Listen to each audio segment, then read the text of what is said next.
Pues bienvenidos a Más allá de un viaje. En este episodio vamos a hablar de uno de los destinos que a día de hoy es más desmandado para todas las agencias de viajes.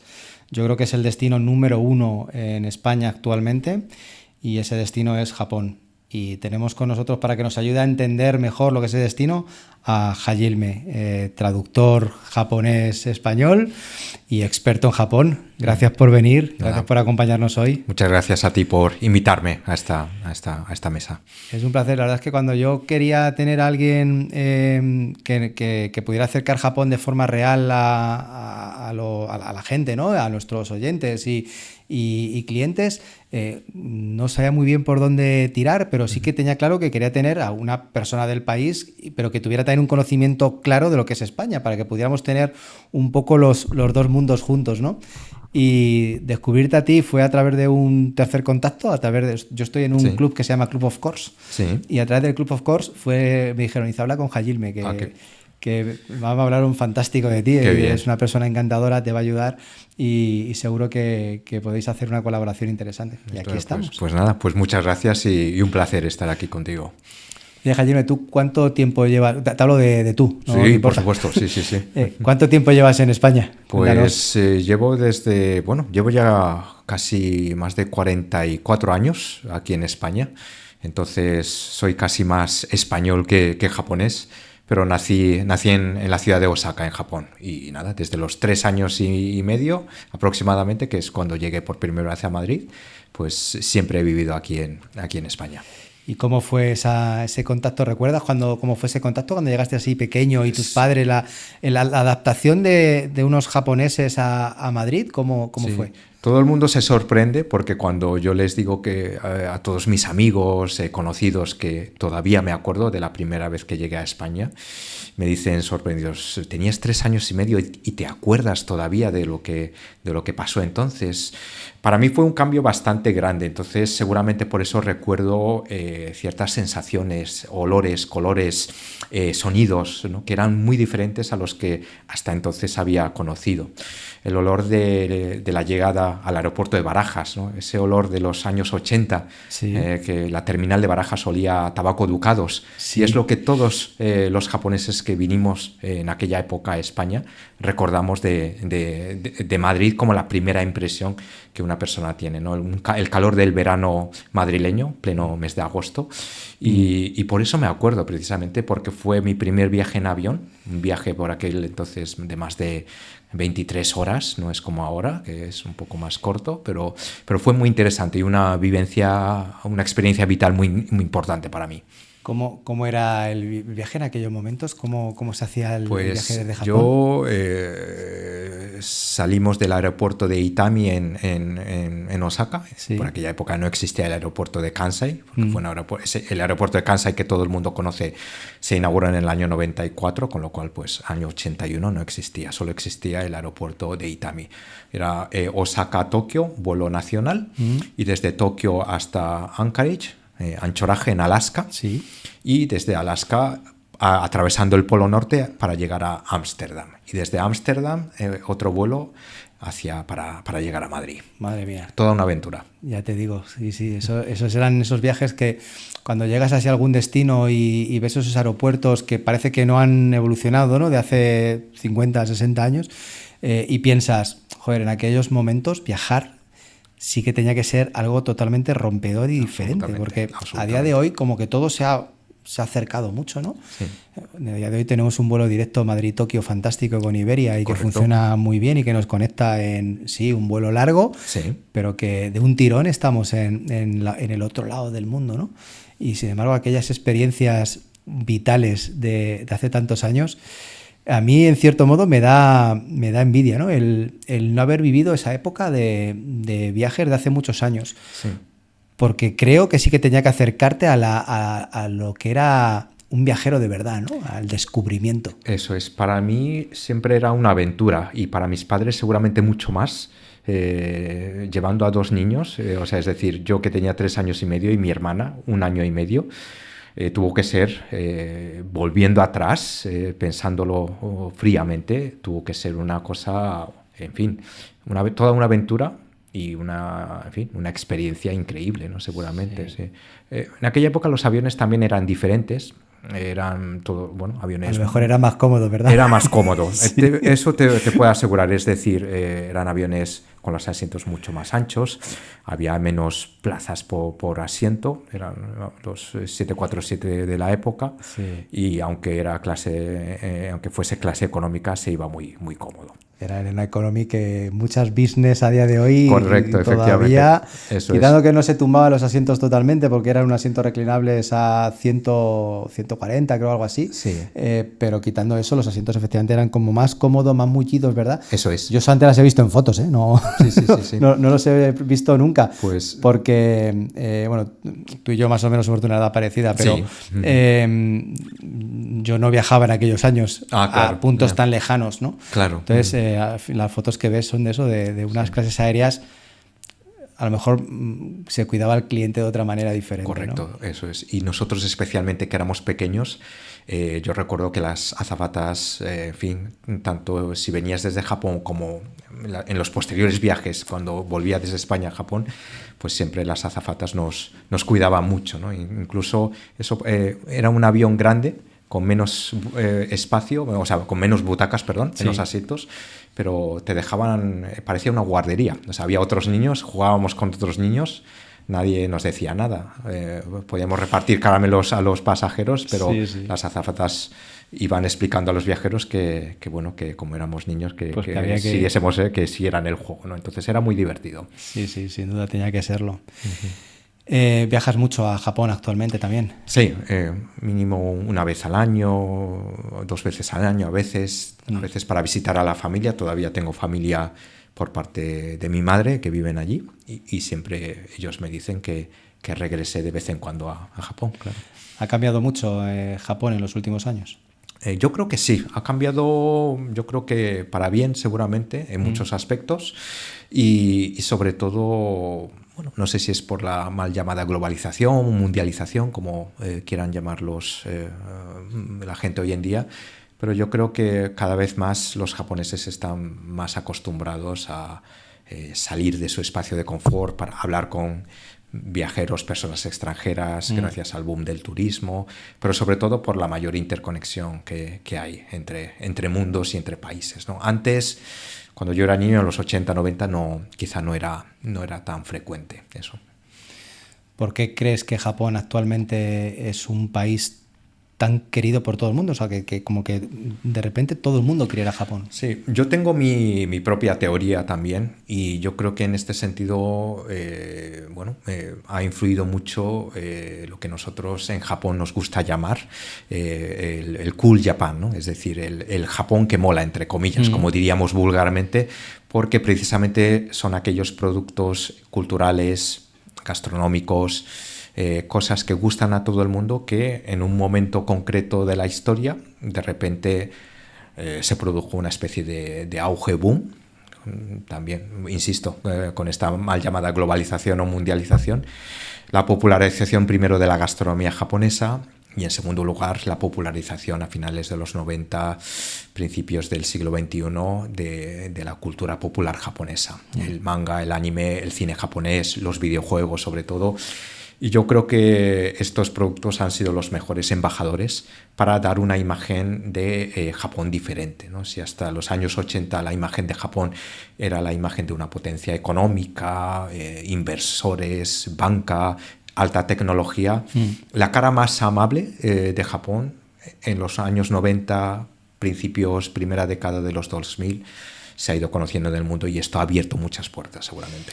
Yo creo que el manga, etcétera, y el anime, efectivamente, creo que sobre todo a la parte más joven de la población española actualmente, como que lo han vivido desde que eran muy pequeños, y entonces ahora que ya empiezan a ser más adultos, tienen muchas ganas de descubrir ese país, ¿no? que tan solo han visto a través del manga y el anime. Mejor, yo me acuerdo cuando yo era pequeño, aquí había unos dibujos ¿te acuerdas de Campeones? Sí. De Oliver y Benji, ¿no? Sí. Para mí aquella fue el primer dibujo animado japonés, ¿no? que tuvimos en España. Totalmente, sí, y, sí, sí. Y mira, con mi hijo la serie de Oliver y Benji la hemos Sí. visto ahora. Ah, qué Tengo un bien. hijo de 13 años Sí. y mientras comíamos veíamos Oliver y Benji. Qué bien, fenomenal. Y era fantástico. Entonces, eso con nosotros. Pero claro, el manga y el anime se ha evolucionado tanto estos últimos años Sí. que a la gente joven que ahora tiene 24, 30 años, que están en edad de casarse, Sí. tienen muchas ganas de descubrir aquello que ellos tan solo han tenido a través de esos cómics, ¿no? Eso es. Y eso creo que le ha dado. Y luego la gastronomía. Sobre todo, sí. El sushi ha llegado de hace ya muchos años aquí a España, y eso también nos ha acercado a una gastronomía que todos queremos descubrir allí, ¿no? en el lugar de nacimiento. Correcto, eso es. Yo creo que esto ha influido mucho a la hora de cambiar esa imagen un poco hermética, cerrada que tenía Japón. Y yo creo que esto ha animado a muchas personas a conocer Japón o al menos a interesarse por la cultura japonesa, ¿no? Que parecía tan lejana y tan diferente especialmente desde Europa o desde Estados Unidos. Y luego después de la pandemia, que Japón fue un país como que tardó tiempo, ¿no? en volver a aperturarse al mundo, esa espera que ha habido hasta que Japón dijo, vale, ya recibimos otra vez a la gente internacional, Sí. Hizo todavía que subieran aún más las ganas, ¿no? de visitarlo. Sí. Porque nosotros hemos notado a nivel profesional que en los últimos 3, 4 años el boom de solicitudes que hemos tenido con Japón ha sido absolutamente desproporcionado a cualquier otro lugar del mundo. O sea, sí, totalmente. Ahora mismo, si recibimos 3 solicitudes de viajar a Tailandia, por poner otro país así también muy turístico, recibimos 7 de Japón. Madre mía. Es impresionante. Es impresionante. En las redes sociales, cuando alguien del equipo hace algún reel de Japón, es que es raro que no se haga viral. O sea, es raro que eso no tenga cientos de miles de visualizaciones. Es impresionante. Sí, sí. Cualquier cosa sobre Japón, no sé, siempre tiene interés, tanto lo bueno como lo malo, siempre atrae de alguna forma, ¿no? Es curioso. Malo no he escuchado nada. Me alegro.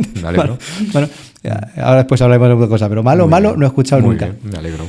Me decías que cuando llegaste a España, una de las cosas que recuerdas es ese olor al tabaco Ducados de los años 80. Eso es. ¿Qué crees tú que los españoles sienten cuando llegan actualmente a Japón? ¿Qué es lo primero que les llama la atención? Decir, wow, esto es muy distinto a lo que yo estoy acostumbrado en mi vida diaria. Yo últimamente suelo fijarme mucho en los rostros de los viajeros, viajeras, especialmente jóvenes, cuando aterrizan y llegan o bien al aeropuerto de Narita en Tokio o al aeropuerto de Kansai en Osaka, ¿no? Y especialmente en la gente joven se les nota esa especie de mirada de ilusión, y especialmente justo lo que hablábamos reconoces a la persona que por primera vez ha llegado a Japón, ¿no?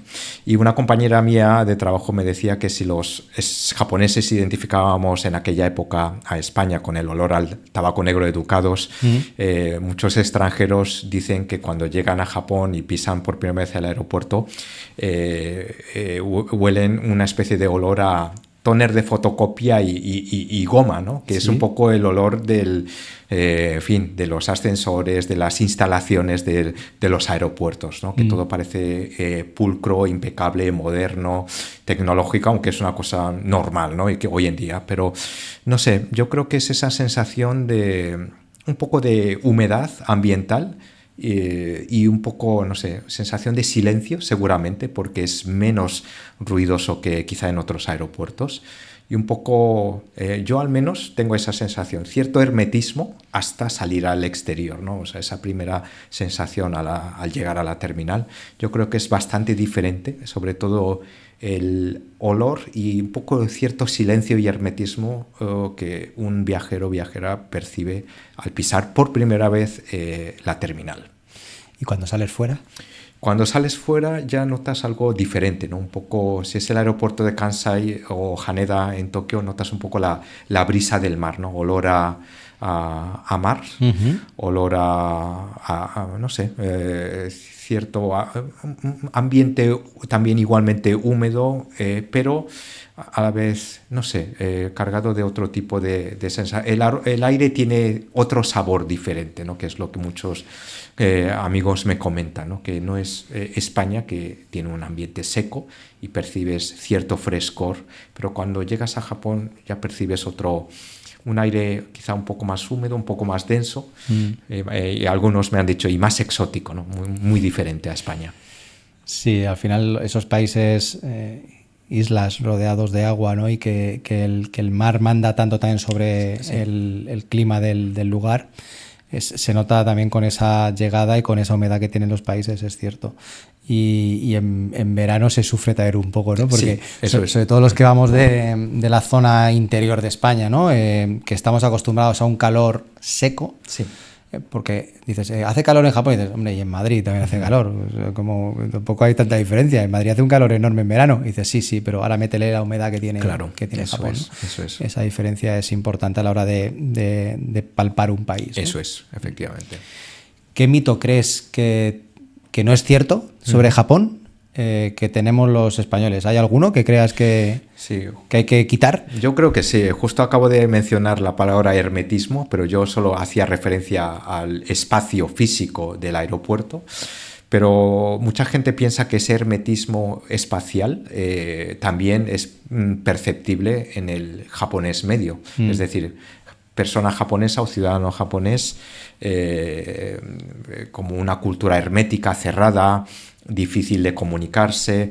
Quizá eso solo es cierto en parte, solo quizás al principio suele ser así, pero una vez que cualquier persona conozca a una persona japonesa, y especialmente de donde yo soy, de Osaka, somos mucho más parecidos de lo que la gente piensa, es decir, tanto españoles como japoneses, y especialmente nosotros que procedemos de la región occidental de Japón, que es Kansai, Osaka y alrededores, Osaka, Kyoto, Nara, Kobe, toda esa zona que hoy en día conocemos como Kansai, somos mucho más cercanos, alegres también. A nosotros nos gusta vivir la vida y vivir las fiestas al igual que cualquier español.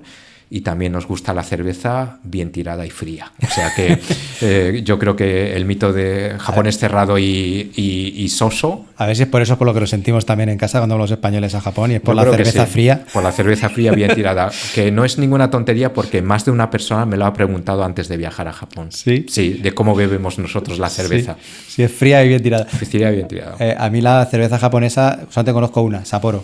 Sí. Que al final es la más conocida en España, ¿no? Correcto. Y la verdad es que es una cerveza que está... Yo no soy muy cervecero. Ah, bueno. Pero esa cerveza a mí me gusta, porque no me gustan las cervezas muy fuertes, y la cerveza Sapporo es como más ligera, ¿no? Sí, es verdad. Tiene un toque ligero. Es verdad. Y no tan amargo. A mí no me gusta la cerveza muy, muy cerrada, y esa me gusta. Muy bien, me alegro. Si está fría, mejor así. Sí, fría y bien tirada, y si es Sapporo, mejor también. Sí. Japón se disfrutará. Muy bien.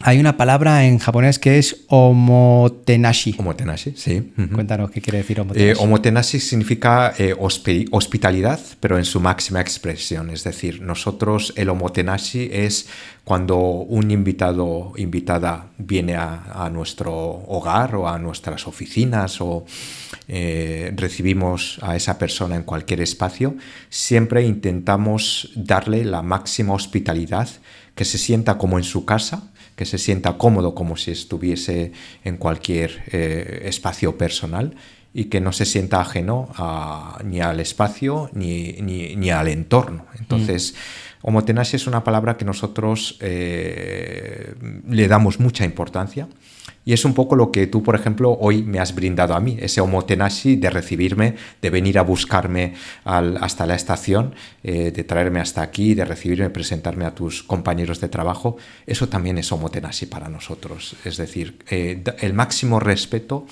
de un anfitrión hacia la persona invitada, y ofreciéndole todas las comodidades, toda la ayuda para que se sienta en su casa. Y eso es también parte de nuestra cultura. Fíjate que es justo un poco lo que hablábamos antes de ese hermetismo, ¿no? Que puede tener alguna persona que crea que tiene el japonés, ¿no? Y sin embargo después, una de las cosas que intentan hacer siempre los japoneses es que todo el mundo que llega sea lo mejor recibido posible. Eso es lo contrario a ser una persona hermética, ¿no? Eso es. Cuando tú quieres ser hermético, pues no cuidas a la persona que te está visitando, no intentas que esté bien ni mal. Puedes, lo que decimos aquí, pasas de ella, ¿no? Eso es. Y sin embargo es todo lo contrario de lo que hacéis vosotros, es el intentar cuidar a la gente y que sea todo que se sientan en casa. Eso es. Si tú intentas que alguien se sienta en casa, no puedes ser una persona hermética, tienes que ser una persona afable y cercana, ¿no? Efectivamente. Y luego también cualquier persona que viaje a Japón, si quiere percibir todos los detalles del omotenashi o la hospitalidad japonesa, yo invitaría a cualquier viajero que visite la próxima vez Japón o esté pensando en un viaje a Japón. Especialmente Japón es un país que también se vive por los sentidos. Si hablábamos antes de los aromas, de los sonidos, de los olores, omotenashi también es cuando una persona se sienta en la mesa. Imaginemos que viaja en noviembre, en esta época del año, por ejemplo. Entonces verá que si va a un restaurante japonés, yo le invitaría al comensal que se fije en los detalles, en el recipiente, en los ingredientes, en la colocación de los platos, porque todos los recipientes, todos los platos, todos los ingredientes tienen relación con la estación del año. Y eso también es una forma de omotenashi, es decir, de ofrecer los mejores productos y los más frescos de esa estación del año. Es decir, si ve un comensal una hoja de arce, es porque la hoja de arce solo es de esta época. En verano no lo va a ver, en verano será otra cosa, otros recipientes más transparentes, más frescos, pero todos los motivos, todos los ingredientes serán de esta época del año. Muy interesante y además demuestra también el cuidado no solamente por el detalle, sino también por el producto a nivel de cocina del que se está trabajando. Eso es. Demuestra el querer dar siempre lo mejor de cada momento. Eso es. Y eso es lo que también te hace sentir cuando estás en un sitio especial. El que te muestren no solamente sus mejores formas, sino lo mejor de cada momento y que tú puedas disfrutar de una cocina lo más auténtica posible en cada estación del año. Eso es. Que cada estación es diferente. Totalmente. Y ofrece productos distintos y que eso se aplique también a la cocina de forma habitual. Sí. Es fantástico.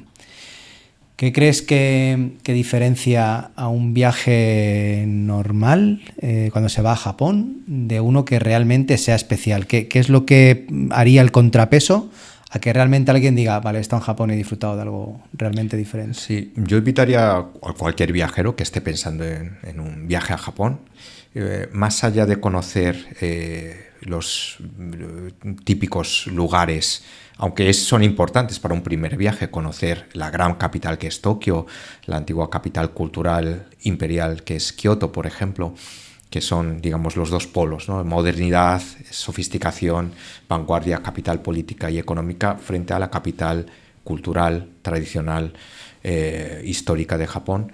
Pero otro de los grandes atractivos que tiene Japón, hemos hablado de la estacionalidad, yo creo que hay un Japón diferente en las 4 estaciones del año, que en Japón están muy marcadas. Si en la primavera son los cerezos, en el otoño es el arce es el color rojito del arce japonés. Y para disfrutar de todo ello, yo invitaría a que todos los viajeros dediquen unos días a salir un poco hacia las zonas rurales, hacia el norte de Japón, un poco hacia la región de Tohoku, Hokkaido, que es de donde nace la cerveza Sapporo, por ejemplo, de la que hemos hablado, o incluso al sur, es decir, al Japón un poco más al sur de Kansai, la isla volcánica de Kyushu, o la parte subtropical que es Okinawa. Es decir, muchos lugares, aunque los viajeros no lo sepan, están muy bien conectados, especialmente la isla principal, en tren de alta velocidad, con lo cual es fácil moverse dentro de Japón y salir a zonas rurales, ¿no? Yo creo que para conocer bien un poco las tradiciones japonesas, la idiosincrasia del pueblo japonés, yo creo que hay que adentrarse un poco más en las zonas rurales, que además paisajísticamente hablando son mucho más interesantes que solo las grandes ciudades. En Japón tenemos el problema siempre del idioma. Sí. Generalmente, dime si es correcto o no, el idioma, el inglés, está poco introducido en la población general y eso hace que pueda tener ciertas dificultades. Si vas a una zona más rural, que supongo que todavía el idioma será, a nivel de inglés, será todavía más complicado, ¿cómo es la gente rural? sigue a lo mejor incluso más cercana que el de la ciudad, y por lo tanto, aunque tengamos esa barrera del idioma, es fácil acercarse a ellos y que te ayuden y que puedas disfrutar del sitio. Sí, hay una cosa curiosa en Japón, y es que, igual que en España, se enseña el inglés. Es obligatoria, asignatura obligatoria en la enseñanza media, enseñanza básica y media. Pero se aprende mucha gramática y poco vocabulario y poca conversación. O sea, como en España. Bueno, yo creo que casi los japoneses se atreven mucho menos que los españoles a hablar otro idioma extranjero, y eso creo que es una asignatura pendiente en el caso de Japón. Pero un compañero mío, bueno, yo no soy un ejemplar, digamos, para decir, pues haz esto, haz lo otro, si no te entiendes con una persona japonesa, porque evidentemente yo me comunico en mi idioma materno. Pero un compañero de trabajo me dijo que a él le gusta viajar solo por Japón, y ha ido muchas veces, y me dice, cada vez que voy a una zona rural, siempre me encuentro con un abuelo o abuela japonesa. Y el lenguaje universal de los seres humanos es el lenguaje de signos, de quiero ir aquí, o llévame a este sitio. Entonces, aunque sea por señas, sí, la gente te escucha, te atiende y te ayuda. Y especialmente yo recomendaría que si no saben ir a un sitio, pues nuestros oyentes lo escriban a mano, con letras del alfabeto occidental, que eso sí lo estudiamos también, al igual que los caracteres que escribimos en japonés.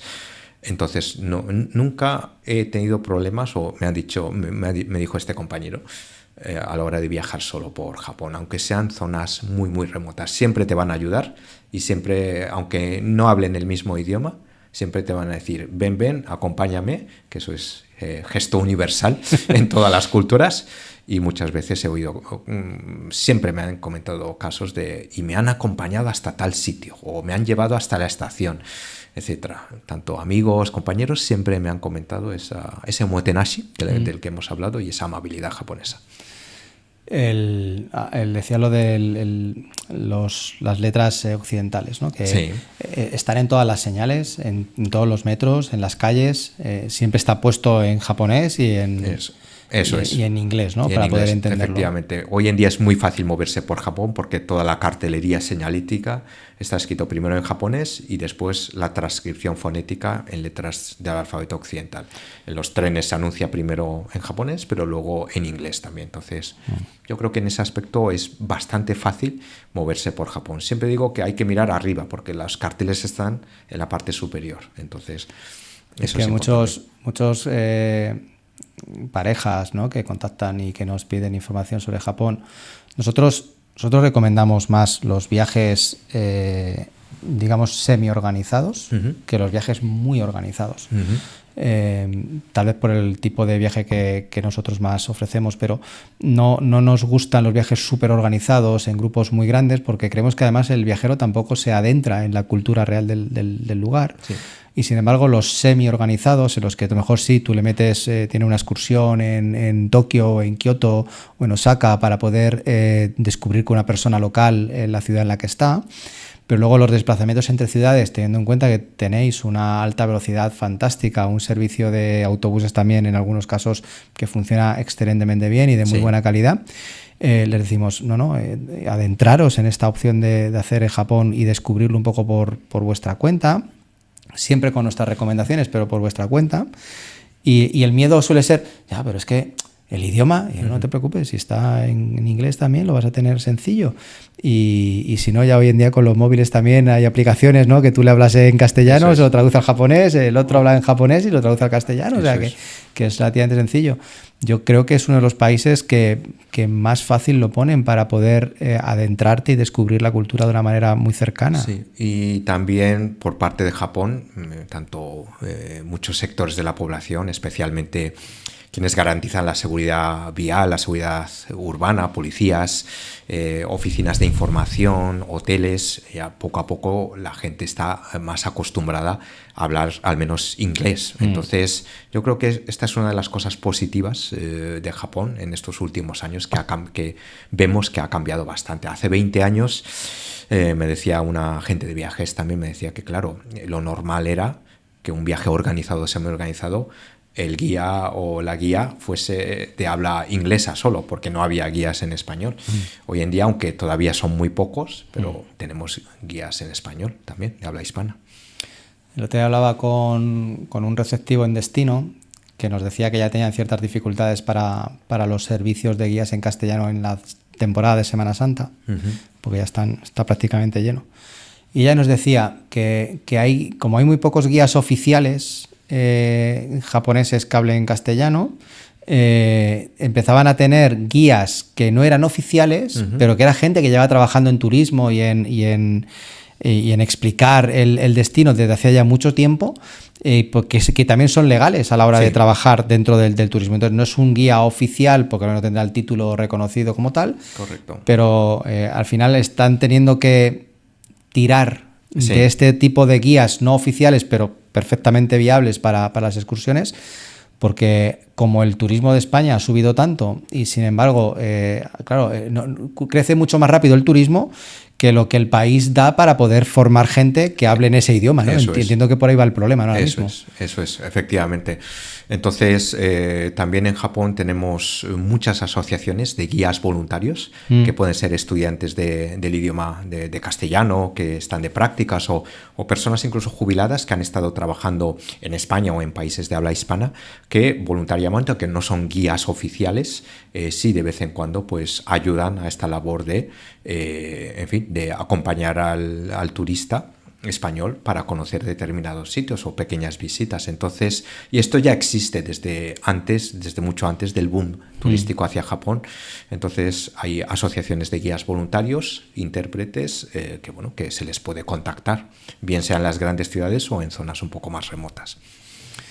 Como todos los países, cada uno tenemos nuestros vicios, ¿no? Sí. Todos los países. Sí. Los japoneses los suyos. ¿Dónde crees que cuando llegan los españoles más errores cometemos a la hora de comportarnos de manera adecuada o no adecuada con los japoneses? Yo creo que en términos generales el viajera española son muy educados. Es decir, porque además yo soy consciente de que muchos amigos me preguntan, o compañeros o gente conocida que casualmente nos conocemos, y me dice: oye, voy a ir a Japón, ¿qué es lo que no puedo hacer o qué es lo que sí puedo hacer? Y entonces los españoles siempre me preguntan qué se puede hacer y qué no se puede hacer en Japón, o qué está bien visto y qué no está tan bien visto, ¿no? Porque hay turistas de ciertos países que ni preguntan y piensan que están como en su casa, ¿no? Y no es así.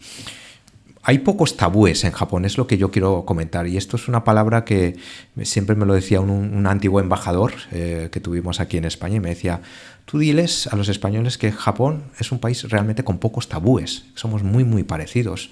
Quizá la única diferencia en Japón es el respeto del espacio público, el silencio en los transportes públicos, ¿no? Aquí en España podemos estar gritando y un vagón de tren puede parecer una discoteca, ¿no? En Japón, en lugar de una discoteca, es más bien la ópera. Entonces todo el mundo va callado, todo el mundo va con su libro, con su libreto, con su móvil, con su tablet, y cada uno a lo suyo, ¿no? Y hoy en día en España también vemos, esa es la imagen que yo veo todas las mañanas cuando me subo al Cercanías, pero en Japón es todavía mucho más escrupuloso, ¿no? Entonces quizá el silencio en los vagones es porque el espacio público se respeta de una forma, yo diría, a rajatabla, ¿no? Es decir, mi espacio de libertad empieza, pero termina donde empieza el espacio de libertad de la otra persona. Entonces, si no queremos molestar al otro, pues vamos en silencio, y así todos estamos a gusto en ese espacio público, que puede ser el vagón del metro o un restaurante, etcétera. Los museos evidentemente hay que estar en silencio, pero o en Japón es mucho más, se respeta mucho más quizá el silencio que en otros países, ¿no? Y salvo eso, el no comer por la calle, quizás no solemos ir comiendo por la calle porque podemos manchar a otra persona. En determinados horarios hay mucha gente en las estaciones de tren y poco más, quizás, no sé. En fin, al final, alguna cosa que... En España tenemos muchos refranes, ¿no? Sí. Y hay uno que dice: allá donde fueres, haz lo que vieres, ¿no? Sí, eso es. Y creo que al final nos lo aplicamos bien, ¿no? Sí. Y esos refranes que al final es sabiduría popular, Sí, sí, sí. pues efectivamente, allí donde vieres, o sea, allí donde fueres, haz lo Sí, que vieres, ¿no? Y sí. si llegas a un sitio y lo que ves es que la gente habla bajito, que la gente respeta al otro, que la gente respeta el espacio público y las cosas privadas de cada uno, pues yo creo que al final, si tú imitas a lo que hace el del lugar, pues seguramente te traten bien también ellos, vean que efectivamente tú estás respetando sus costumbres. Correcto, sí. Y seas una persona aún mejor recibida, ¿no? Eso es, eso es. Y yo creo que hay cosas comunes. Por ejemplo, cualquier viajero español sabe cómo comportarse cuando va a una iglesia, a un espacio de culto. En Japón sucede lo mismo. Los santuarios sintoístas, los templos budistas, pues todo el mundo sabe que eso es un espacio sagrado religioso, y yo nunca he visto a un turista español saltándose las normas o faltando al respeto. Entonces, yo creo que entre España y Japón hay muchas cosas que son comunes, de respeto mutuo, de respeto, de civismo, y entonces eso hace que, bueno, que tanto los japoneses que recibimos a los españoles o los japoneses que vienen a España se sienten a gustos visitando el país de la otra parte, ¿no? Entonces, además, yo creo que los japoneses quieren mucho la cultura española. Sí. Me da esa impresión, incluso cosas tan típicas nuestras como el flamenco, ¿no? Correcto. Hay escuelas de flamenco en Japón y hay cantaoras de Correcto. flamenco japonesas y bailadores japoneses, ¿no? Eso o sea, es. que hasta ese punto de sincronía, ¿no? Entre culturas. Correcto. Que tenemos entre Japón y España. Es fantástico. El dato que siempre manejamos y que manejan en la embajada, y es que Japón es el segundo país después de España con más estudiantes de flamenco y con más academias de flamenco. Fíjate. O sea, hasta 70.000 estudiantes de flamenco y casi más de 800 escuelas de flamenco que enseñan cante y baile. Impresionante. Impresionante. Sí, sí, tremendo. Las ciudades más típicas cuando vamos a Japón por primera vez Sí. es Tokio, Kioto, Osaka, ¿no? Sí. Es el recorrido más cortito que hace la gente cuando tiene pocos días. Eso es. Si tuviéramos que recomendar 3 lugares más, Sí. Fuera de estos súper conocidos, para un primer viaje, ¿cuáles serían? Para un primer viaje, y teniendo en cuenta la facilidad para llegar en un transporte público, en el tren de alta velocidad, yo destacaría 3 ciudades. Uh-huh. Al norte yo destacaría, por ejemplo, la ciudad de Sendai, porque se puede llegar en poco menos de 2 horas desde Tokio en tren de alta velocidad. Uh-huh. Y porque desde Sendai además tiene un cierto, pues, hay un guiño hacia España, porque desde Sendai, que fue dominio del señor feudal Date Masamune, desde aquí partió la primera embajada que llegó hasta España, la misión Keicho, hace más de 400 años. Uh-huh. Hasekura Tsunenaga fue el primer embajador que partió desde Sendai atravesando Nuevo México y llegar a España, y para llegar hasta Coria del Río. Fue el primer embajador enviado por un señor feudal japonés que llegó a España y se entrevistó con él. Llegó a conocer al duque de Lerma, al rey Felipe III, y la historia de los famosos apellidados Japón-Sevilla, sí, a las afueras de Coria del Río, perdón, a las afueras de Sevilla, en Coria del Río, pues precisamente son descendientes de esta primera misión que llegó desde Sendai hasta España, ¿no? Hasta Coria del Río. Sendai es una ciudad muy bonita, también con mucha historia, y especialmente con esta historia que acabo de comentar. Y uh-huh, una zona muy bonita que es la bahía de Matsushima, que es muy conocida por el poeta Matsuo Basho, el poeta de los haiku, que decía que era uno de los lugares más bellos de Japón, ¿no? Para uh-huh, contemplar la puesta de sol. Y otras 2 ciudades, para no extenderme demasiado, sería una de ellas Kanazawa, es como la hermana menor de Kioto, pero bien conectada en tren de alta velocidad desde Tokio. En 2 horas 50 minutos llegamos en el Hokuriku Shinkansen, y es la ciudad tradicional por excelencia de Japón, ciudad original, el jardín más bonito de Japón, el Kenrokuen, museos de arte como el Museo de Arte Siglo XXI. Tiene un museo dedicado a Suzuki Daisetsu, el fundador quien dio a conocer la filosofía zen en Occidente. y es una maravilla, es una ciudad gastronómica por excelencia. Si alguien quiere conocer una residencia samurái, la residencia Nomura está aquí para vivir, para conocer cómo vivían los señores feudales. Es una ciudad muy, muy bonita. Y una tercera ciudad que nunca quiero dejar, aunque todo el mundo lo conoce, es la ciudad de Hiroshima, que muchas veces la gente piensa que está ligada a la tragedia de la bomba atómica, y es verdad, pero también es una ciudad de la paz y una ciudad alegre, abierta. Yo lo visité cuando entré por primera vez en mi época universitaria, después de terminar el bachillerato. Coincidió justo con el 50 aniversario de la bomba atómica, y para conocer esta ciudad y lo que pasó, en fin, pero sobre todo para conocer otra ciudad diferente, alegre, cuna de la marca Mazda, por ejemplo, los astilleros, en fin, toda esa zona es una zona también cultural y económica, muy buena gastronomía y muy buen ocio nocturno, tabernas, okonomiyaki. Todo esto yo creo que para un primer viaje, sin ir muy lejos y a zonas bien conectadas que podemos ir en el día y volver si no queremos quedarnos allí, yo creo que estas ciudades no deberían faltar en un primer viaje a Japón. Y si es un segundo viaje, ya has conocido lo más importante, ¿a dónde deberíamos de dirigirnos? Sí. Yo creo que para un segundo viaje yo animaría a los viajeros tomar un vuelo nacional interno, quizás, porque Japón es un archipiélago que se extiende de norte a sur, casi más de 3.000 kilómetros. Entonces tenemos desde un clima continental húmedo en la isla de Hokkaido hasta un clima subtropical en Okinawa. Entonces yo destacaría, desde Tokio, el aeropuerto de Haneda, cualquier vuelo nacional está muy bien comunicado, es muy fácil.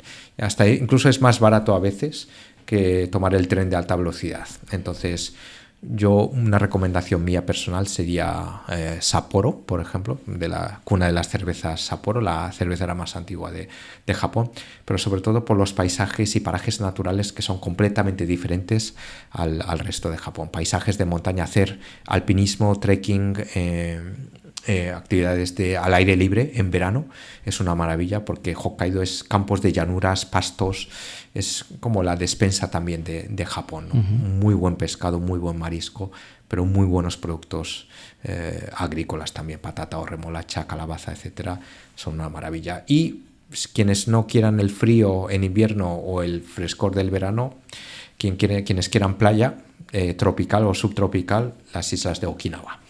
Yo creo que... ¿Qué tal son las playas de Okinawa?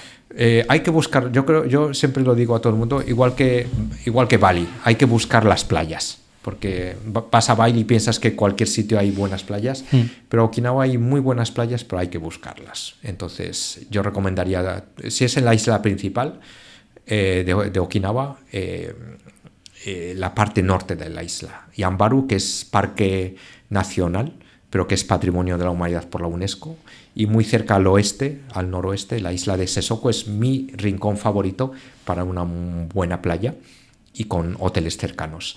Pero sobre todo la isla de Miyako, para parejas que viajen de luna de miel, por ejemplo, que quieran un paisaje paradisíaco.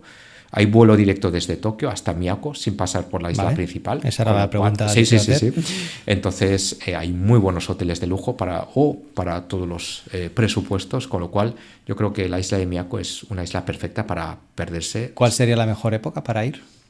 Yo recomendaría junio-julio, porque agosto hay mucho viajero nacional y el agua ya está un poco más caliente, entonces yo creo que julio es una muy buena época. Si los novios se casan en junio, pues yo creo que todavía los monzones, aunque a veces llegan a esa zona, pero julio ya es muy buena época. ¿El tipo de playa es como la que conocemos aquí? ¿Largas, arena blanca, arena dorada? Sobre todo arena blanca. Arena blanca. Incluso hay zonas donde la arena se conoce como arena de estrellas de mar, porque muchas conchas, restos de corales llegan a las playas y la arena es arena, como si los granos de arena parecen estrellas del cielo, como algún poeta que dijo que había tantas estrellas en el cielo como granos de arena en el mar, ¿no? Entonces hay arenas con formas peculiares, y eso lo podemos encontrar en Miyako o en las islas de Kerama. El año que viene voy a Japón con la familia. Ah, qué bien. Y tengo intención de hacer algo que ha habido gente que me ha dicho, estás un poco loco. Y digo, bueno, no creo, yo en Japón creo que es perfecto. La idea es, vamos a entrar por Tokio. Sí, De Tokio vamos a ir a Kanazawa, sí, iremos en el tren. sí. Pero en Kanazawa me gustaría coger coche de alquiler Qué bien. y hacer Kanazawa, Shirakawago, Takayama. Sí. Luego hacemos otra población del Valle del Niso. Kiso, Valle de Kiso. Y luego ya dejamos el coche cerca de Osaka. Sí. No, cerca de Kioto. Sí. Lo llevamos a Kioto y terminamos en Osaka. Pues qué ¿Es bien. una locura hacerlo en coche o...? No, me parece una muy buena opción. Además, porque en las zonas de interior y zonas rurales es más complicado quizás el transporte público, pero no tan complicado, pero yo diría que es más interesante quizá coger un coche para ir parando en los diferentes pueblos o, no, en fin, no Claro. tienes problemas para aparcar tampoco como en las grandes ciudades. Y yo creo que es una muy buena opción.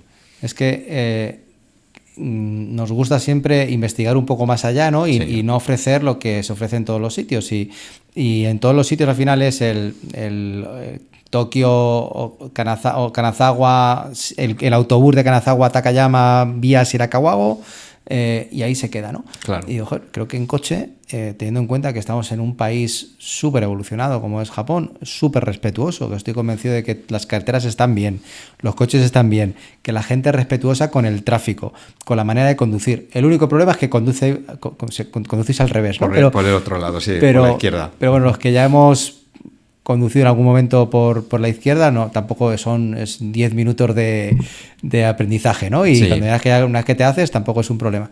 Y creo que el ir con el coche nos va a dar, te da un poco también la libertad de parar cuando tú quieras, Sí. de si pasas por una población, poder descubrirla. Sí. Y yo creo que lo vamos a pasar bien en ese aspecto haciéndolo así. Yo creo que sí. Quizá lo único que seguramente vayas a sufrir un poco y es que el límite de velocidad en Japón es mucho más baja que en España. Entonces aquí en autopista podemos ir a 120, pero en Japón en muchos tramos se va a 80 o a 100. Entonces, bueno, se tarda un poco más, pero las carreteras son seguras. Y igual que en España, es decir, hay que tener cuidado en las carreteras secundarias, pero vamos, eso en cualquier parte del mundo. Totalmente, sí. Son carreteras un poco no de montaña a lo Sí, mejor, son pero partes son de montaña también. Pero son estrechas, entiendo, y Sí. bueno, pero se va despacio y como en cualquier otro sitio, ¿no? Eso Y es. Seguramente, como en cualquier otro sitio, pero con el respeto japonés, que seguro que el límite de velocidad lo respeta todo el mundo. Y que por lo tanto, siguiendo tú también esa costumbre y llevando las cosas bien hechas, se puede hacer de una manera sencilla. Sí. Yo me he encontrado también en viajes en autobús y por carretera y me he encontrado con verdaderos coches deportivos porque parecía que iban escoltando el autobús, es decir, que iban todos religiosamente a la velocidad correspondiente. ¿Cuál es la ciudad o la experiencia que más te ha marcado en Japón? O sea, si tuviera que decir, mira, lo que más me sorprendió, lo que más me ha sorprendido en uno de los viajes que he hecho a Japón ha sido, ¿cuál sería? Bueno, ya que has mencionado Kanazawa y ya que has mencionado que vas a alquilar un vehículo, un coche para viajar por esa zona, la primera vez que viajé a la ciudad de la familia de mi madre, que está a media hora en coche desde Kanazawa, que es la ciudad de Komatsu, que ahí está mi familia. Y me impactó mucho porque no conocía a la familia de mi madre, no conocía a mis primos segundos y llegamos y parecíamos unos extraños, ¿no? Pero de repente nos encontramos con una mesa que podía ocupar toda esta sala. Había ahí 30 o 40 personas a las que nunca había visto en mi vida, pero luego me dijeron, mira, es tu primo segundo, mira, es tu tío abuelo. Y yo, pues jamás en mi vida había imaginado que tuviese tanta familia, ¿no?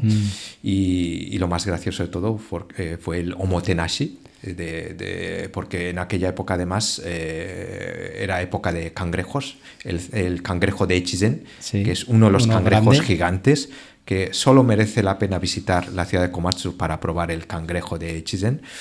Y fue un momento muy especial para mí porque pude conocer a mi bisabuela, que pude conocerla en ese momento y una vez y otra vez más solo, que tuve casi solo 2 oportunidades en mi vida para conocer a mi bisabuela por parte materna, la abuela de mi madre, y fue para mí un momento muy especial porque, en fin, yo tenía ya 13 años y nunca había conocido a mi O bisabuela. sea, viniste con 3 y no volviste hasta los 13 a Japón. No, volví en 2 ocasiones, cuando estaba en preescolar y cuando estaba en EGB, pero no tuve ocasión en aquella época para volver justo cuando la familia se reunía a mediados de agosto en la época conocida como Obon en Japón, ¿no?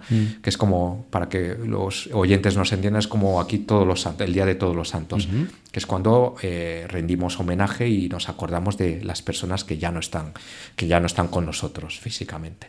Entonces eso suele pasar a mediados de agosto y nunca coincidió nunca pude coincidir con la familia de mi madre en un mes de agosto y bueno, fue precisamente un verano de final de los 80 cuando pude conocer por fin a toda la familia que yo tenía, y fue un momento que me marcó porque no conocía la ciudad de Komatsu y no conocía mi familia materna, y yo, si quieres, te recomiendo a que visites la ciudad de la familia de mi madre, porque hay un templo muy muy bonito que no todo el mundo lo conoce, que es el templo de Natadera, que es un templo con un jardín que está en medio de una formación rocosa que tiene casi más de 20 millones de años, dicen, o sea que, en fin, y que es un lugar emblemático. Y Komatsu no te dirá nada, pero a lo mejor quienes nos escuchan y hayan pasado por una obra cerca de su casa, seguramente hayan visto una excavadora o un camión gigante que ponga Komatsu, y es porque es la multinacional japonesa fabricante de maquinaria industrial y vehículos de construcción, o sea que por eso es conocida también Komatsu. Muy bien. Si tuviéramos que resumir Japón con una frase que resumiera el país, ¿cuál sería? Es complicado resumir Japón en una frase, pero yo siempre hay una frase que me gusta destacar porque mi madre siempre lo comenta en la ceremonia del té, porque ya que hemos hablado de omotenashi o hemos hablado también de Japón, de esa espiritualidad o de esa hospitalidad, perdón, hay una palabra con la que siempre me gusta terminar cualquier encuentro, que es una frase filosófica japonesa, que es Ichigo Ichie, que significa un momento único que solo va a pasar una vez en la vida.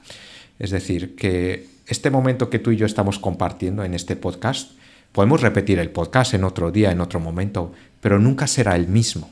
Poco tiene relación con esa filosofía griega de que los griegos decían que nunca te puedes bañar en el mismo río, porque la corriente fluye y siempre será diferente, aunque sea el mismo espacio. Pues esto mismo es parte de la ceremonia del té. ¿Por qué es importante vivir este momento, no olvidarnos un poco de lo que pasa a nuestro alrededor y compartir este momento?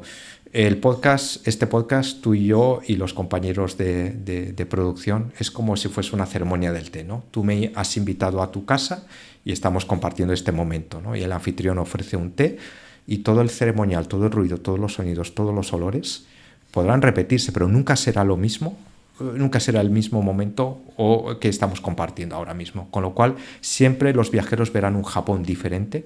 Y por eso yo invitaría a que no solo viajen una vez, sino repitan el viaje 2 veces, porque igual que esta frase Ichigo Ichie, un solo momento que no se va a volver a repetir, lo van a contemplar y lo van a vivir cada vez que viajen a Japón. Me encanta la cantidad de palabras que tenéis para describir momentos, ¿no? Sí. O cosas que ocurren y que no tienen una palabra en ningún otro sitio, y sin embargo vosotros tenéis esa palabra, ¿no? Sí. Hay un cielo limpio, totalmente sin nubes, eso tiene una palabra. Correcto. Sí. Ese tipo de cosas de Japón es increíble. Me comprometo antes de ir a aprenderlas.